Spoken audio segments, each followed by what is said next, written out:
Buenas tardes a todos los que nos siguen a través de las redes sociales del Fondesit y el Concitec. Una semana más estamos continuando con un ciclo de entrevistas alrededor de la convocatoria Proyectos Especiales, Respuesta al COVID-19, que busca impulsar proyectos que ofrezcan soluciones efectivas y de rápido desarrollo a los desafíos sanitarios ocasionados por la pandemia. La convocatoria organizada por el CONCITEC y su organismo ejecutor, el Fondesit, completó su proceso de selección hace ya algunas semanas con la publicación de la lista total de proyectos seleccionados. Son 29 iniciativas que van a recibir un financiamiento total de 6 millones de soles. Cada una de ellas recibirá hasta 350.000 soles de subvención. Y estas temáticas, mejor dicho, estas iniciativas están relacionadas con las temáticas de desarrollo y validación de sistemas de detección, por ejemplo. Esto es metodologías de diagnóstico rápido, kits de diagnóstico, ¿no?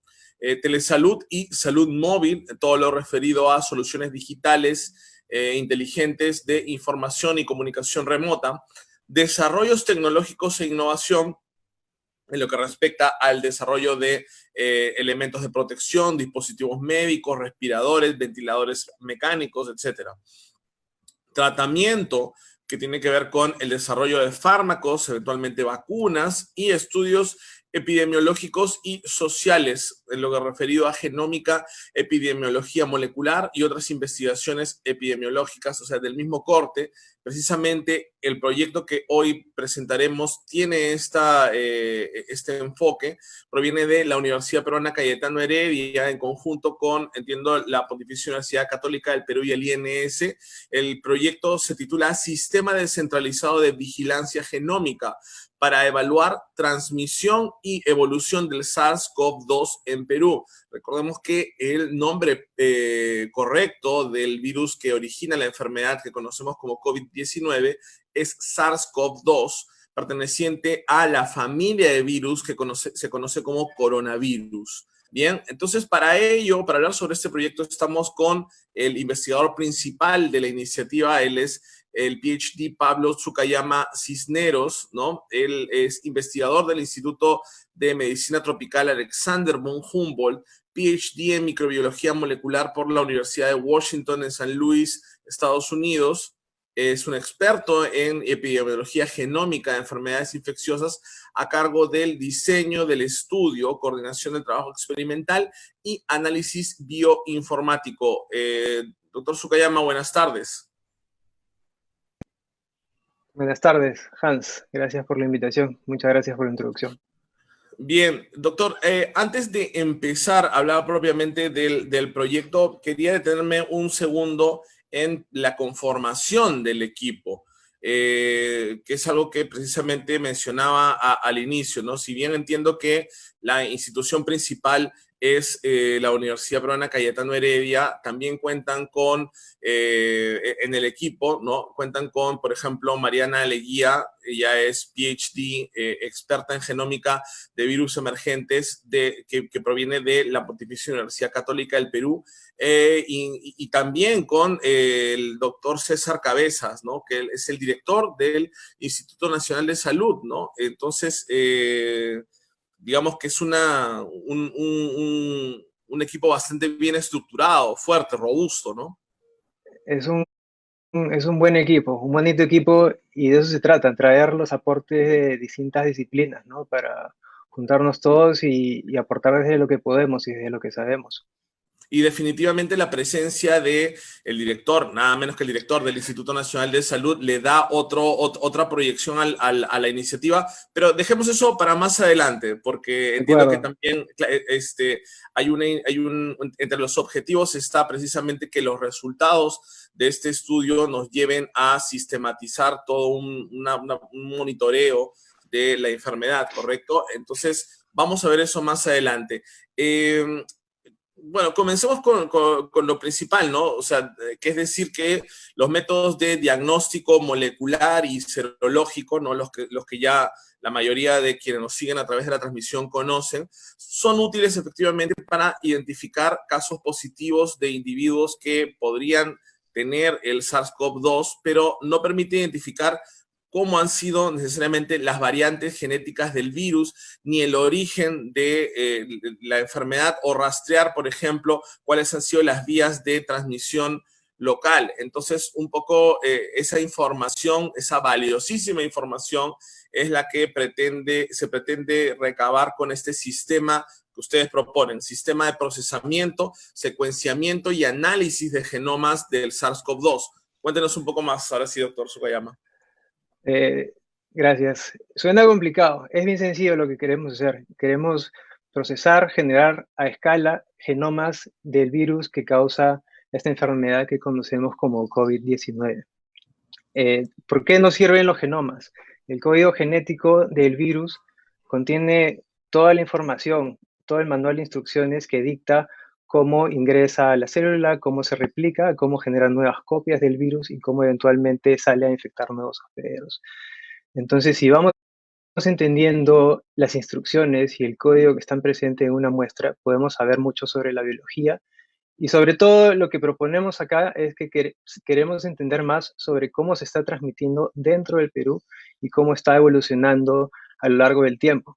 Sabemos que estamos con una enfermedad que va a estar entre nosotros por varios meses más y en esos meses va a ir mutando como todo virus de ARN y va generando nuevas copias que podemos ir rastreando y con suerte la información que vamos a generar puede brindar información importante para la gente que toma las decisiones, ¿no? Y ver cómo está transmitiéndose, si está mutando hacia versiones más peligrosas o menos peligrosas, y ver cuál es el efecto que están teniendo las medidas que se están tomando para reducir la transmisión del virus. Claro, en este momento o en este punto de la conversación es necesario también decir y recordar que además de que de la condición cambiante que puede tener un virus, como usted bien ha mencionado, estamos hablando aquí de un virus, no de una familia de virus, pero sí de un virus en particular que es relativamente nuevo para la ciencia y cuyos mecanismos o muchos de sus mecanismos aún estamos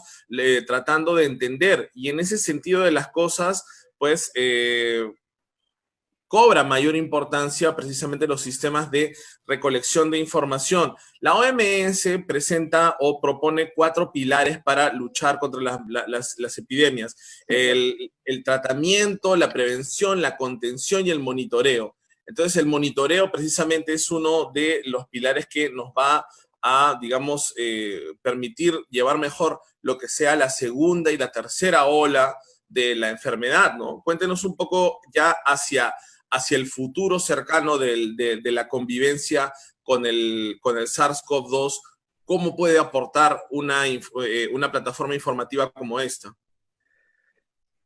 En los siguientes meses, y conforme distintos gobiernos en todas partes del mundo vayan probando distintas estrategias sobre cómo reactivar la economía, cómo volver a la normalidad, bueno, a la normalidad con todo este Cambio en virus la presente, normalidad.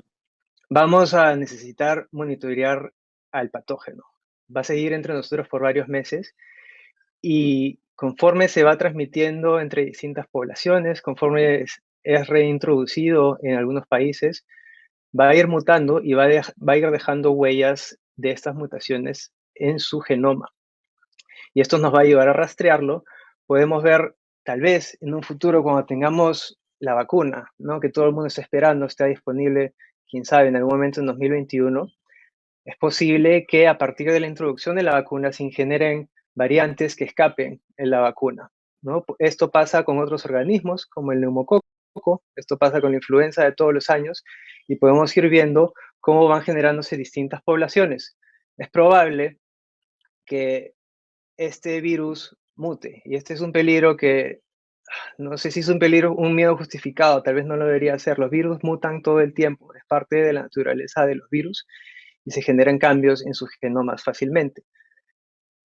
Está siempre el miedo de que mute hacia una forma más peligrosa, de que se vuelva más mortal, de que se vuelva más transmisible. Y esos son escenarios que dan bastante miedo, pero que no son del todo justificados. A veces, y se ha visto en la naturaleza, los virus también mutan hacia formas menos virulentas, tal vez más transmisibles, pero que causen menos daños en el hospedero. Y de esta manera puede mantenerse de forma sostenida dentro de la población sin causar muchos problemas. Al final eso le da bastante éxito al virus. Nuevamente, utilizando estas herramientas queremos monitorear a las poblaciones que vayan generándose en distintas partes del tiempo. Y si me permites, quería mostrar unas cuantas diapositivas para ilustrar un par de conceptos. Adelante. Y así hablamos un poquito de evolución y de viruses. A ver, ¿no? ¿Me pueden ver? ¿Saben? ¿Se pueden ver las diapositivas? Ya. Nuevamente, solo para mencionar nuevamente que esta bonita colaboración Sí, que tenemos con la Pontificia Universidad Católica, con mi colega, la doctora Mariana Leguía, en el Laboratorio de Genómica, como mencionaste también, con el Instituto Nacional de Salud, que tenemos esta colaboración estratégica, porque al final ellos son los que canalizan las muestras para el diagnóstico de todo el Perú, y nosotros queremos apoyarles en el diagnóstico y darles más información. Entonces, estamos solicitando muestras para el análisis genómico de estas muestras que nos lleguen. Y solamente antes de empezar, tengo que agradecer a todo el equipo que me acompaña desde hace varios años en la Universidad Cayetano Heredia. Tenemos un grupo excelente de biólogos, veterinarios, tecnólogos, infectólogos, estadísticos, epidemiólogos, etcétera, que juntos todos estudiamos los patrones de transmisión de distintas enfermedades de relevancia en la salud pública peruana. Y utilizamos métodos en biología molecular, genómica y bioinformática para entender esta evolución y transmisión de distintos patógenos. En este momento nos toca aplicar lo que sabemos a este virus, el nuevo virus SARS-CoV-2, el virus que efectivamente causa el COVID-19. Tú has mencionado hace un rato que es un virus nuevo, y de hecho es bastante nuevo. Nosotros, desde el punto de vista biológico, esto les resulta fascinante porque se estima que el virus apareció en la escena alrededor de noviembre de 2019. O sea, es un organismo que no existía antes de esto. Se ha recombinado de distintas formas, de distintos hospederos, hasta que se ha generado el genoma, el virus que conocemos. Y al final, ¿qué es un virus? ¿Qué es este virus? Es una cadena de información genética, como dije, unas 30.000 letras de ARN envueltas en una capa proteica con lípidos, ¿no? Envueltos en una burbuja de lípidos decorada con proteínas que le permiten interactuar con el hospedero. Y hay distintas representaciones de estos virus, y yo me voy a quedar con el de la derecha. Este virus contiene, como les dije, 30.000 letras de ARN, ¿no? Para ponerlo en perspectiva, el genoma del humano consiste en 3.000 millones de estas letras. Entonces es mucho más grande y es un organismo mucho más simple, lo que lo hace mucho más sencillo de ser rastreado y monitoreado. En fin, este genoma del virus codifica alrededor de 29 proteínas, que más o menos se sabe cómo funcionan. Y estas proteínas codifican, son todo el manual de instrucciones para que el virus pueda realizar su ciclo de vida, que primero consiste en la entrada a través de receptores, en la fusión, se internaliza y dentro de la célula humana empieza a generar varias copias de sí mismo, millones de copias. Estas copias son empacadas por la maquinaria celular del hospedero y eventualmente se liberan nuevas copias del virus, aumenta en su número de forma exponencial y empiezan a infectar nuevas células. Perdón, disculpe, doctor Sukayama, que lo interrumpa ahí. Hay algo que quizás sería bueno aclarar en este punto, justo cuando estaba hablando del mecanismo a este nivel o en este plano, y es, sabemos ya que hace ya bastante tiempo que, digamos, las espigas de la proteína en el coronavirus o en este SARS-CoV-2 son las que se unen al receptor ACE2 en las células humanas, ¿correcto? Y digamos que ya entendemos cuál es el mecanismo en que este virus se pega a nuestras células. Pero quizás uno de los aspectos más letales del virus es su condición de que no da señales, ¿no? O sea, una persona puede estar asintomática durante muchas semanas y en ese lapso contagiar a muchísima gente. En este plano de las cosas, justo en este manual de instrucciones que usted nos está explicando, ¿Cuál es el proceso? ¿Cuál es el mecanismo que hace que el virus SARS-CoV-2 pase inadvertido durante tanto tiempo? Excelente pregunta, y no estoy seguro de que haya todavía una respuesta para eso. Hay mucho que no se sabe aún de este virus, y una de las grandes preguntas es ¿por qué logra transmitirse de manera tan eficiente en pacientes asintomáticos? Ujú. Y esto conecta con un punto que expliqué hace un rato, que o sea, cada vez es más evidente que a este virus le conviene no causar muchas molestias al hospedero, ¿no? No presentar síntomas, porque eso lo hace más transmisible. Ujú. Entonces, es posible que a la larga el virus también se empiece a atenuar para generar cada vez menos síntomas y pueda seguir transmitiéndose en la población sin causar mayores problemas. Mm. Pero, nuevamente, el por qué es más virulento en una persona que en otras Por todavía no se ejemplo. sabe del todo. Y parte de esto puede estar codificado dentro del genoma del virus, pero mucho también va a depender de la genética del hospedero, del medio ambiente y, por supuesto, otras condiciones previas que pueda tener el hospedero. Ujú, correcto. Y por ejemplo, sabemos que el INS ya había en las semanas anteriores, en las últimas semanas, había logrado obtener el genoma completo del SARS-CoV-2. Eh, digamos, ¿eso qué nos dice o qué luz debería darnos al ciudadano de a pie, a quienes nos escuchan en la transmisión? O sea, el haber entendido este genoma, ¿por qué es bueno? Y por otro lado, ¿por qué no nos da todas las respuestas que debería darnos? No, gran pregunta. Voy a mostrar una diapositiva acá, al toque. Ujú. Está bien, incluso el presidente lo mencionó hace unas semanas, Correcto, ¿no? Y es un gran logro del INS que saludamos, y es excelente tener esta información con nosotros. sin duda. ¿Y qué nos dice un genoma? Un genoma, ahí está, el genoma peruano ha salido publicado hace 2 días por los colegas del INS, y nos dice que confirma esta sospecha de que el coronavirus, alrededor de marzo, que es de esta muestra, que fue una de las primeras en el Perú, está muy asociado, es muy parecido a virus que se encuentran en Europa. Entonces se trata de una introducción probablemente del continente europeo. Está bien, eso es lo que se sospechaba también por la evidencia epidemiológica, porque sabíamos que la situación en Europa estaba bastante fuerte alrededor de esa época. Pero un evento de introducción no nos basta para saber toda la historia de este virus. Estamos llegando hoy a los 60 y tantos mil casos, ¿no? Y saber el virus de uno es útil, sí, pero a lo que apuntamos con este proyecto es a tener cientos, miles de genomas a largo plazo que nos permitan comparar distintas poblaciones del virus. Eh, a la fecha tenemos 17.000 genomas de este virus que se han secuenciado en más de 70 países y se siguen secuenciando a gran escala. Perú solamente tiene unos cuantos. Entonces lo que queremos es ponernos en el mapa mundial para entender más o menos cómo se da la transmisión. Esta página que estoy mostrando muestra la transmisión. Les voy a mostrar la página en vivo. Perdón. Claro. ¿Pueden ver la pantalla de mi navegador? Sí, sin problemas. Ya. Esta página se llama NextTrain. No, no se puede ver, no se puede ver.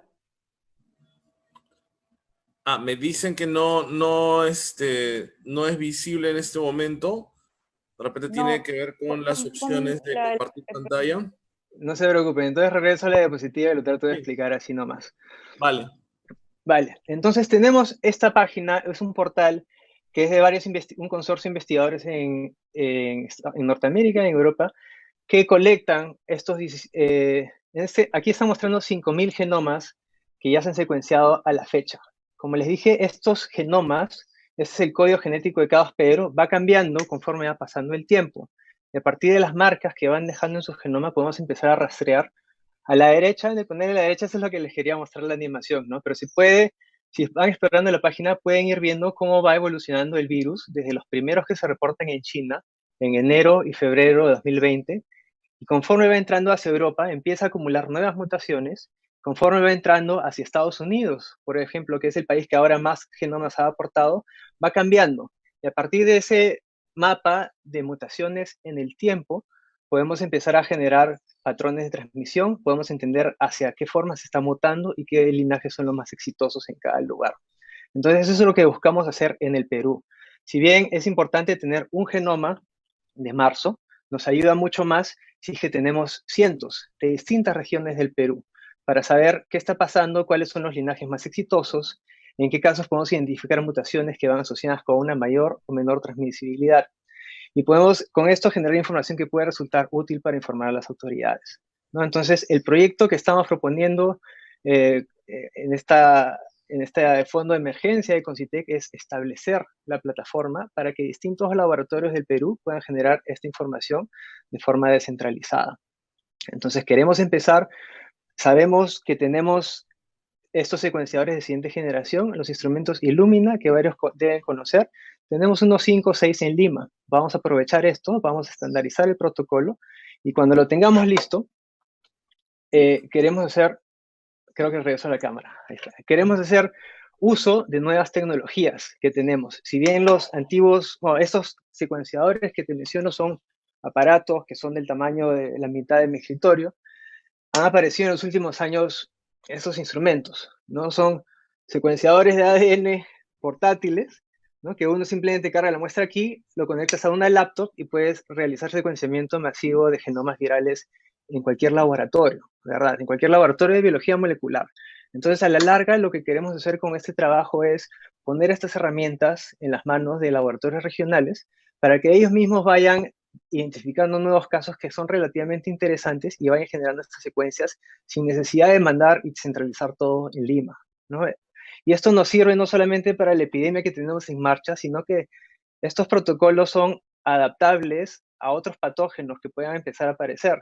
Queda claro que este coronavirus no es el último de potencial pandémico que vamos a tener. Y es que ahí entran también la experiencia de nuestros colaboradores en la Católica, que la doctora Leguía justo ha venido estudiando bastante de estos virus emergentes como Zika, como dengue en los últimos años, y se pueden adaptar estos protocolos para estos nuevos virus, o los viejos incluso. Y de esta forma tenemos herramientas de vigilancia que ya están listos para ser utilizados y tal vez podamos responder un poco más rápido en la siguiente epidemia. Mientras más información tengamos sobre el patógeno que nos está afectando, más preparados vamos a estar, ¿no? Entiendo que la parte de los objetivos es implementar en 3 laboratorios en Lima un protocolo para la amplificación del genoma SARS-CoV-2 a partir de ARN residual, ¿no? De muestras clínicas. Esto quiere decir que en 3 laboratorios de Lima lo que se va a hacer es agrandar, digamos, el objeto de estudio, o sea, tener un objeto de estudio más grande para poder tener una mayor capacidad de estudiarlo, ¿correcto? Es algo así como funciona, ¿no? Sí, y aquí no estamos tratando de inventar la rueda. Lo que estamos tratando de hacer es implementar un protocolo que ya ha sido estandarizado por varios colegas en otros países y que se está utilizando ya para generar estos genomas. Lo que sí queremos es adaptarlo a las necesidades locales y a los reactivos y máquinas que podamos tener aquí. Entonces, por eso los primeros 2, 3 meses consisten en estandarizar, optimizar el protocolo, que al final lo que busca es, a partir del ARN que se purifica para las pruebas moleculares. Ya se sabe que a partir de este ARN uno realiza este qPCR, PCR en tiempo real, y se detectan X copias del virus. Nosotros queremos utilizar ese mismo ARN para amplificar vía PCR las 30 kilobases del material genético del virus, y a partir de eso podemos procesarlo para secuenciarlo en nuestros instrumentos Illumina y los que les mostré, el de Oxford Nanopore.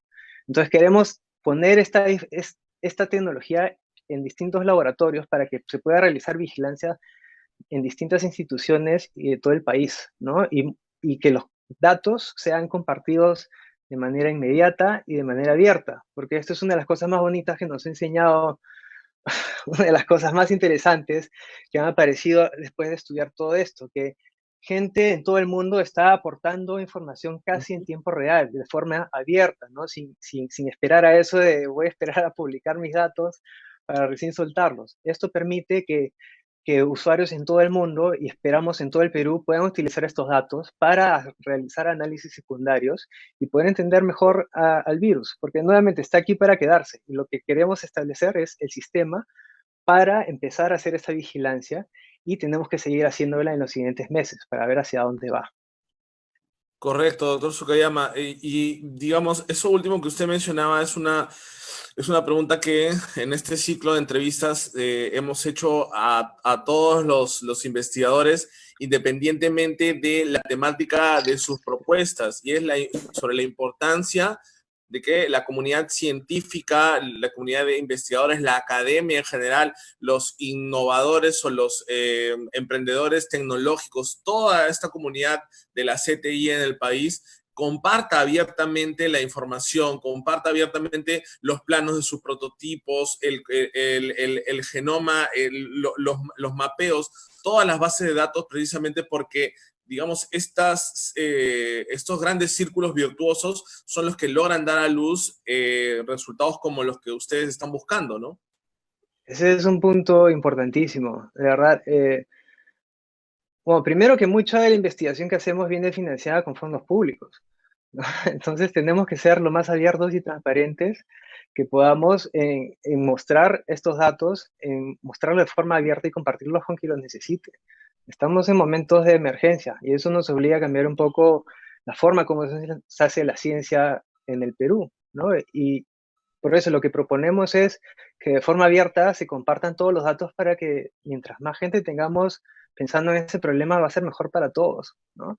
Entonces ese va a ser uno de los fundamentos, en publicar abiertamente y compartir esto y que se genere de forma descentralizada también, ¿no? Que no todo tiene que centrarse en Lima, así también podemos trabajar con laboratorios de regiones y con universidades locales para que más estudiantes, más técnicos de laboratorio puedan empezar a usar estos métodos que yo creo que van a ayudar bastante en los siguientes años. Pero sí, se trata de un modelo abierto que todos tenemos que adoptar, ¿no? Y no, eso de guardar los datos para la publicación no va a funcionar muy bien en contexto de pandemia. Sin duda. Una de las metas, entiendo también del proyecto, es, o sea, secuenciar, en concreto, secuenciar 1.000 genomas virales en los primeros 6 meses, ¿no? ¿Cómo ve o cómo ha visto usted, doctor Sukayama, en las últimas semanas esa meta? ¿Esa meta la ve alcanzable o la ve más bien que podría estar complicada o ve que de repente el caudal de información y de iniciativas más bien va a hacer que superen esa meta? Aquí no queda otra que ser optimista, pero Ujú. también siendo realista. Optimista porque, bueno, muestras no nos van a faltar. Ya tenemos, en 2 meses de epidemia en el Perú, tenemos casi 20.000 muestras analizadas por pruebas moleculares, ¿no? Eso nos da 20.000 tubos porque podemos empezar a analizar ya. Y se van a generar varias decenas de miles más en los siguientes meses.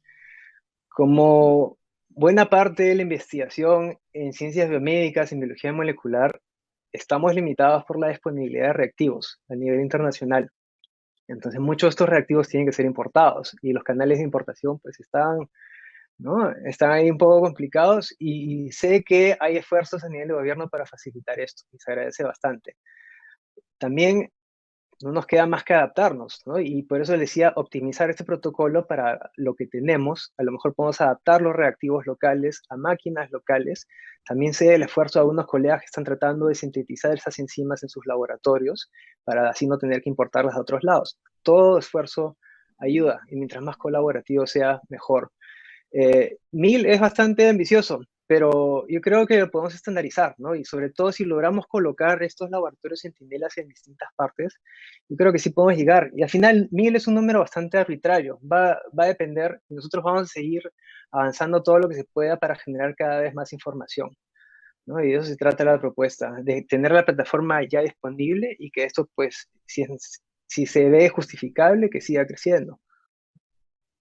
Ujú.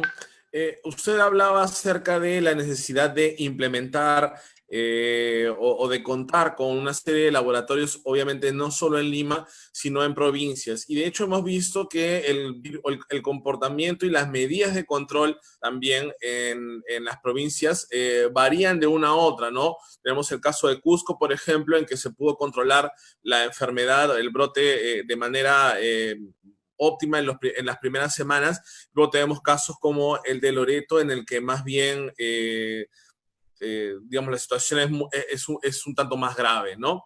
Eh, Precisamente contar con esos dos extremos, ¿no? ¿Podría darnos información rica sobre cómo se está comportando el virus en el país? Sí, sí, sí, definitivamente queremos estudiar lo que está pasando en las distintas regiones, ¿no? Que recién están levantando, tal vez en algunas regiones no ha aprendido del todo esta enfermedad.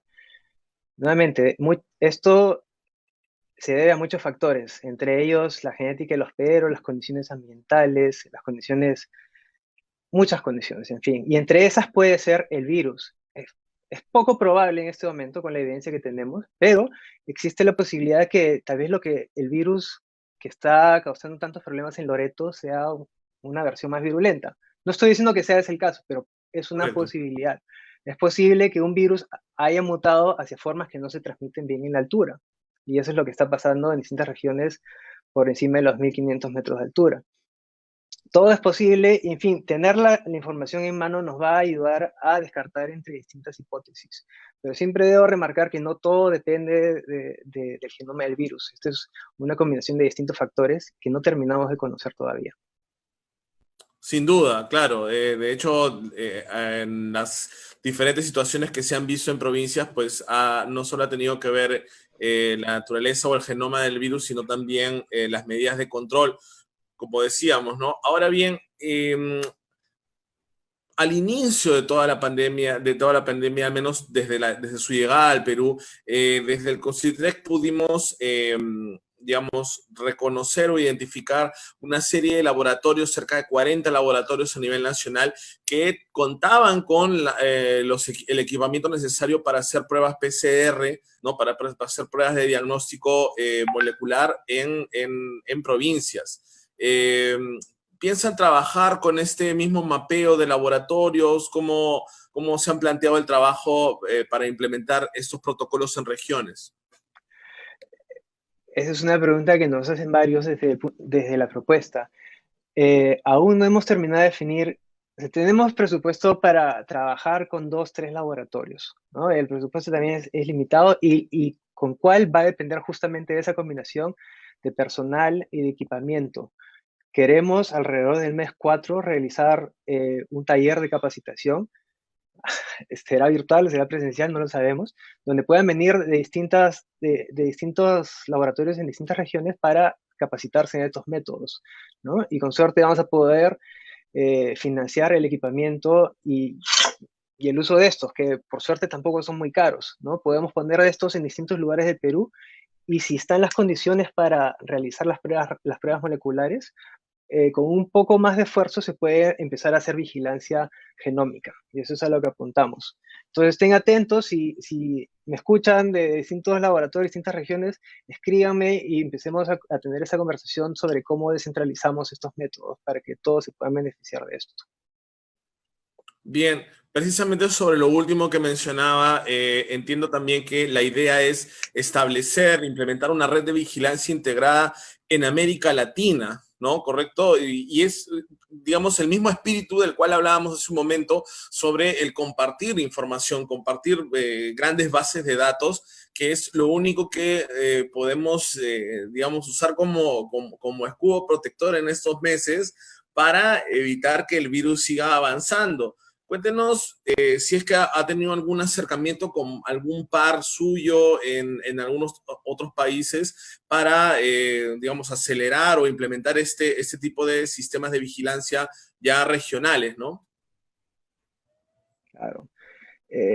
Yo tengo la suerte de trabajar con colegas de otros países que son realmente excelentes, ¿no? Mucho del trabajo que hacemos en este campo de la epidemiología genómica es en coordinación con el Instituto Sanger de Inglaterra. que es uno de los mayores centros de genómica a nivel mundial. Con ellos tenemos una red de vigilancia de distintos patógenos a nivel Latinoamérica. Para este caso en particular, están realizándose esfuerzos similares en el Instituto Malbrán de Buenos Aires. Mi colega Josefina Campos está ahí liderando el esfuerzo de genómica del coronavirus. En Uruguay, en Montevideo, el doctor Gregorio Iraola, tenemos realizando lo mismo desde Uruguay, y así al menos tenemos a 3 laboratorios en la región y estamos compartiendo protocolos, estamos compartiendo datos, porque nuevamente, ahorita estamos hablando de epidemias locales, pero en el momento que abrimos las fronteras, van a empezar a importarse casos de distintos países de Latinoamérica, ¿no? Vamos a empezar a transmitirnos casos con otros países. Nos conviene mantenernos en un diálogo abierto y compartiendo recursos e información con otros países, ¿no? Regresamos al mismo tema de la investigación y la ciencia abierta en estos tiempos de pandemia. Correcto. Hablando acerca de lo que ya sería la segunda y tercera ola de esta pandemia, entiendo que esta semana ya se están hablando sobre rebrotes o nuevos casos en la misma provincia china de Wuhan, en Corea del Sur. Eh, digamos, esto es el comportamiento normal. Bueno, si lo comparamos con la gripe, mal llamada gripe española de inicio del siglo XX, pues también ahí se pudo observar una segunda y tercera ola, ¿no? Eh, digamos que ese es el paradigma de las grandes pandemias que nos pueden llegar a atacar en ese siglo XXI, sería el de la gripe española. Y como le decía, ya ahí se observó segunda, tercera ola. ¿Qué tan, digamos, virulenta podría ser esta segunda y tercera ola para países como el Perú, ¿no? Ya más allá de lo que ocurra en Wuhan o en Corea del Sur? Eso es súper interesante nuevamente, ¿no? En los no, ya 6 meses que existe este virus, hemos pasado de una fase inicial donde aparece en China, se expande y empieza a distribuirse en todas partes del mundo. Y entonces empieza a haber 2 meses de transmisión global hasta que todos los países cierran sus fronteras y ahí se inician cientos, miles de procesos de epidemias locales, ¿no? Que empiezan a diversificarse pero de forma aislada. Y eso es lo que ha venido pasando en casi todos los países del mundo en los últimos 2 meses. Entonces, eso le da oportunidad al virus de que aparezcan versiones súper localizadas del virus, súper diferenciadas. Y como dices, ahora justo China es el primer experimento en todo esto, porque están reabriendo sus fronteras y todos saben que cuando reabren las fronteras vuelven a introducirse nuevos casos. Es importante saber en esta segunda y tercera ola de dónde están viniendo los nuevos casos, porque así es posible intervenir y tal vez identificar las zonas donde más están importando casos. Lo mismo queremos aplicar al Perú.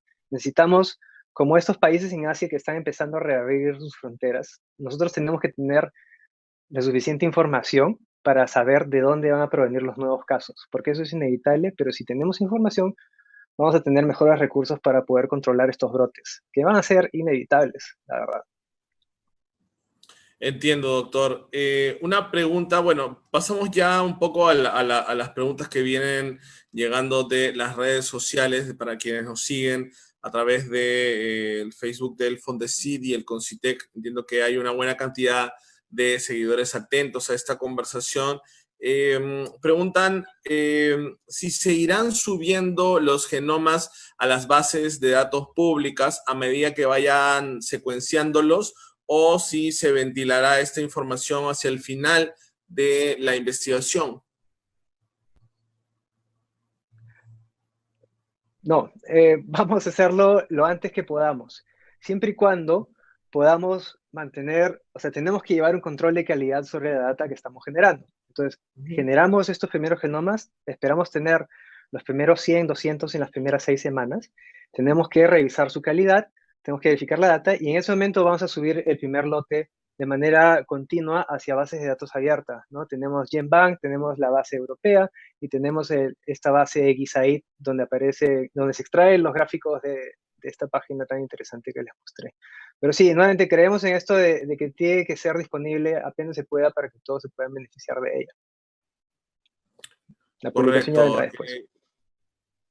Sí, claro, digamos que en ese momento también entiendo que hay varias iniciativas multisectoriales, no solo desde incluso la medicina, la biología, sino también incluso desde las ciencias sociales, la economía, etcétera, que necesitan, digamos, un respiro para sentarse a conversar y ver cómo actuar prospectivamente, ¿no? Hacia futuro, de manera proactiva.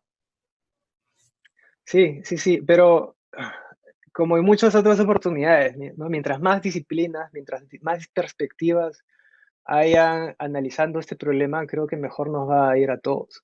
Y por eso ahí conviene tener el modelo abierto de compartir los datos y conformar equipos multidisciplinarios como el que estamos tratando de implementar. Yo creo que por experiencia esto me ha enseñado que a partir de combinar esas distintas perspectivas aparecen formas de ver las cosas que uno no se hubiera imaginado, ¿no? Así que a eso también aspiramos con este nuevo proyecto. Bien, otra de las preguntas que han surgido desde las redes sociales, ¿cómo piensan compensar la alta tasa de error de las lecturas de Nanopore, que es, digamos, uno de una de las plataformas o una de las tecnologías que van a emplear y que pretenden también hacer transferencia tecnológica hacia provincias con el uso de Nanopore, ¿correcto? Sí, de acuerdo. Y ese fue un punto técnico muy importante. Le mostré la ventaja de este es el aparato nanopore al que refiere. La ventaja de esto Ujú. es que es súper portátil. La desventaja de esto es que la sensibilidad o la precisión de la información que sale no es tan precisa por lectura. ¿Cómo compensamos esto? Por suerte tenemos un genoma corto de 30.000 bases o 30 kilobases, y si nosotros podemos secuenciar este genoma 500, 1000, 2000 veces, entonces con eso alineamos todas las secuencias y podemos reducir la tasa de error que se genera a partir de estas plataformas. Sabemos que los secuenciadores Illumina que tenemos, que son los secuenciadores más grandes, esos dan un mayor volumen de muestras, un mayor número de lecturas de secuenciamiento y además son de una mayor precisión. Entonces son bastante útiles al generar información a escala con alta precisión, pero también comenzamos con los otros teniendo tal vez instrumentos de menor precisión, pero que igual nos van a dar suficientes lecturas para ser exactas, ¿no? Lo último que queremos aquí es publicar eh, mutaciones que son productos de artefactos técnicos, ¿no? Y para eso hay métodos para minimizar esos artefactos. Correcto. ¿Qué tan complejo considera usted, doctor, que es el proceso de transferencia tecnológica en este caso? O sea, digamos, el adiestramiento, la capacitación al personal en provincias, por ejemplo, ¿qué tan complejo cree que puede ser? Más allá de si logran hacerlo por el medio virtual o por medio presencial, ¿no? Siempre hay retos, ¿no? En todo esto, pero también tenemos experiencia enseñando estos métodos. El año pasado, justo con los colegas de Inglaterra y toda Latinoamérica, organizamos un curso en la universidad donde vinieron investigadores de 12 países de Latinoamérica y les enseñamos sobre cómo secuenciar en el laboratorio, cómo analizar los genomas, todos estos pasos durante una semana para que ellos vayan e implementen esto en sus países. Entonces no veo por qué no se puede hacer aquí, ¿no? Tenemos el talento y tenemos la disposición, espero, y tenemos laboratorios que ya están implementados. Entonces podríamos extender el trabajo que se hace para que puedan hacer una vigilancia un poco más completa. Por supuesto requiere implementar protocolos nuevos, pero somos biólogos, estamos acostumbrados a seguir protocolos, ¿no? A implementar nuevos métodos. Todo se puede hacer con ganas y con optimismo. Bien, doctor. Y un poco para ya ir cerrando la entrevista, entiendo que usted ha tenido o tiene una larga experiencia en el tema de la leishmaniasis. ¿Cómo considera usted que este trabajo lo ha preparado de repente para enfrentar ese tipo de desafíos hoy? Oh, sí, hace muchos años que trabajé en ese tema de la leishmaniasis, cuando era tesista en el Instituto de Medicina Tropical, en la UPC. Eh, bueno, son enfermedades muy distintas, ¿no? La leishmaniasis es una que probablemente mucha gente que escucha esto ni siquiera ha escuchado hablar de ella, ¿no? Es una de esas enfermedades desatendidas, pero desde eso, ¿cuánto fueron? 15 años, Y en ese entonces, los métodos para hacer epidemiología molecular era a base de secuenciamiento tipo Sanger. Los que me escuchen van a saber que esto es la generación anterior de secuenciamiento de ADN, donde podíamos secuenciar fragmentos muy pequeños de distintos genes. 15 años después podemos secuenciar miles de copias de distintos genomas, ¿no? Entonces las herramientas han avanzado mucho y eso es un avance alucinante en la tecnología, pero nuevamente al estudiar de forma detallada distintos aislados de distintas partes del mundo, empiezan a emerger patrones en coronavirus como aparecían en Leishmania hace muchos años. Pero igual hay mucho trabajo por hacer en leishmaniasis y ahora que mencionas esto, es este punto importantísimo, ¿no? Que las otras enfermedades no han dejado de estar ahí, ¿no? Y producto de la atención que tiene el coronavirus, enfermedades desatendidas como la leishmaniasis o la enfermedad de Carrión, que afectan a muy pocas personas, pero sectores muy vulnerables, ¿no? Está el miedo de que esto pueda empeorar. Entonces no podemos dejar de atender a las enfermedades desatendidas en el Perú. Sí, y sobre todo que, bueno, como usted también ya sabrá, ¿no? En este país, la cantidad de casos de TBC y de TBC multidrogo resistente y extremadamente resistente es aún alta, ¿no? Entonces, digamos que si bien uno es un bacilo y la otra es un virus, ¿no? Son enfermedades que por ahí podrían guardar ciertos paralelos, ¿no? En algún momento han conversado en la comunidad científica sobre ese tema, particularmente por el caso peruano. Sí, y es algo que hemos pensado bastante con los colegas de la universidad, porque de hecho tenemos proyectos en marcha sobre tuberculosis, ¿no? Y Perú, Lima, sobre todo, ciertas áreas de Lima tienen uno de los índices más altos de contagio de tuberculosis de todo el continente. Ujú. Entonces, a nivel del patógeno y cómo está evolucionando y cómo está mutando, ocurren procesos muy similares a distintas escalas de tiempo, pero el bacilo que causa la tuberculosis también muta y se vuelve resistente a las drogas. Es así que tenemos a las versiones multidroga resistentes, a las extremadamente resistentes que causan todo tipo de problemas de salud pública. Entonces, nuevamente, estas son enfermedades que todavía están ahí dando vueltas.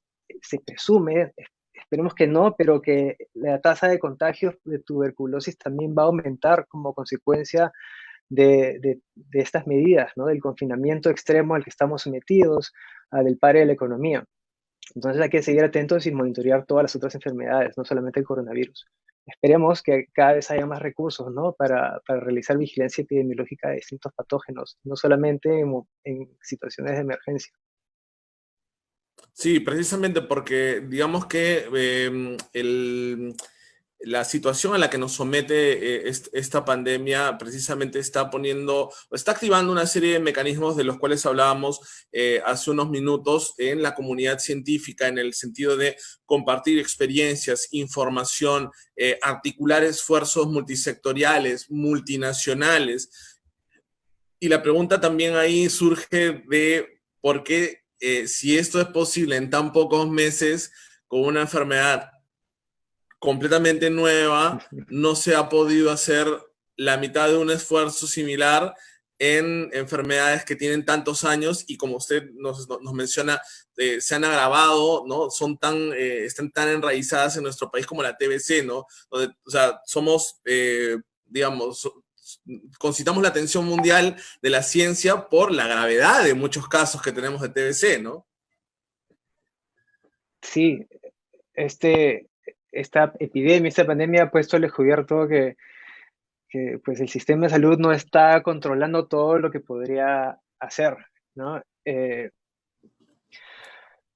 No me corresponde a mí hablar sobre por qué y recién ahora hay los esfuerzos, pero solo les digo que no es por falta de curiosidad y no es por falta de talento en el Perú, ¿no? Gente muy buena, muy capacitada hay y hay que apostar en ellos, ¿no? Y por eso saludo el esfuerzo de Concitec de apostar por los científicos, porque tenemos algo que aportar, ¿no? Y que esto sirva de una prueba para mostrarle al público general que hay ideas, hay gente muy capacitada eh, poniendo lo mejor de su conocimiento y es un trabajo que normalmente en situaciones de normalidad no llama mucho la atención.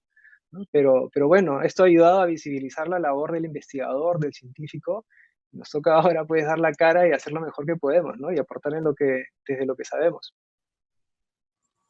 Muy bien, bastante clara la exposición, bastante conciso el proyecto. Esperemos que dé los mejores frutos en los próximos meses. Queremos contarles a quienes han estado siguiendo esta entrevista y quienes vienen siguiendo este ciclo de conversaciones en nuestras redes sociales, que mañana martes 12 de mayo estaremos presentando una propuesta referida al área temática de telesalud y salud móvil, todos los recursos que tienen que ver con acercar a los puntos de atención los servicios de salud de los profesionales sin el desplazamiento que esto podría requerir. Esta propuesta proviene de la Universidad Peruana de Ciencias Aplicadas y se titula Desarrollo tecnológico de un sistema para el monitoreo remoto y diagnóstico a pacientes en rehabilitación de COVID-19 mediante un dispositivo de bajo costo,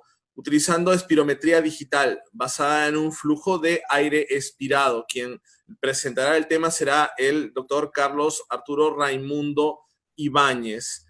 Y ahora sí, para cerrar, doctor Sukayama, por ejemplo, este tipo de iniciativas, ¿no? Acerca del monitoreo de los pacientes ya en proceso de rehabilitación, digamos, podrían también en algún momento integrarse a estas sinergias, a estos sistemas. Incluso también en algún momento se ha hablado acerca de la necesidad de hacer más exámenes de autopsia a los pacientes que se presume han muerto de COVID-19, ¿no? Digamos, el caudal de informaciones está en el aire, el problema es centralizarlo, ¿no? ¿Cómo ustedes han visto esa posibilidad de contar con los pacientes en recuperación con la información de las autopsias? ¿Es posible, no es posible? Lo que estamos tratando de hacer aquí es un estudio epidemiológico, ¿no? Y Ujú. como todo estudio epidemiológico, mientras más información tengas a la mano de los pacientes, de los casos, de sus redes de contactos, de sus posibles vías de transmisión, más va a ayudar a poder dar con las respuestas, ¿no? Vamos a poder encontrar asociaciones que pueden llevarnos hacia probar relaciones de causalidad.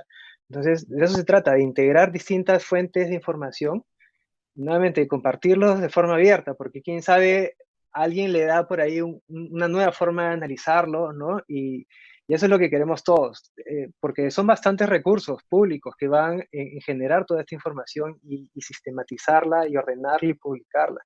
Entonces, que se aproveche bien, ¿no? Entonces, yo también soy partidario de que mientras más información haya disponible va a ser mejor para todos. Y estos esfuerzos de generar nuevas bases de datos, todas aportan. Ujú. Muy bien, bastante claro, doctor Sugiyama. Muchas gracias por su tiempo, por la claridad de las ideas. Sabemos que no es un tema sencillo de aterrizar para con el ciudadano de a pie, pero ha sido bastante claro todo. Y bueno, con los que nos siguen, será hasta el día de mañana. Muchas gracias. Muchas gracias a todos. Hasta luego.